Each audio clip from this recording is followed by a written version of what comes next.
አባዬ ልተኛ ነው እንዴ? ሃሃሃሃ አንተ ልጅ እኮ ታስቀኛለህ። እና ታዲያ አልጋ ላይ የተቀመጥኩት ምን ልሰራ ነበር? ሰዓት ስንት ነው? ሰዓት ልጠይቅ ነበር የመጣሁት። ሰዓት አላስኩም። እና ታዲያ ምንና ታዲያ ትለኛለህ? ወይ ቴሌቪዥኑን ከፍተህ እይ፣ ወይ ደግሞ በእናትህ ስልክ ማየት ትችላለህ። ስልክን ያላስኩ እንዴ አባዬ፣ የእናቴ ስልክ እኮ ተበላሽቷል።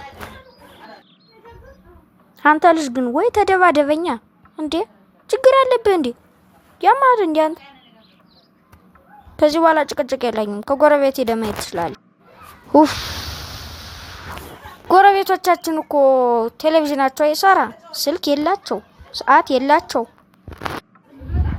ቆይ አንድ ምነግርህ ነገር አለኝ። የሆነ ሀሳብ መጥቶልኝ። እሺ ምንድነው ሀሳብህ?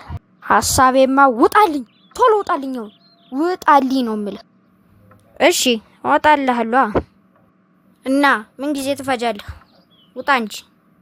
እሺ ቻው አባዬ። እሺ ቻው፣ ደህና ሁን።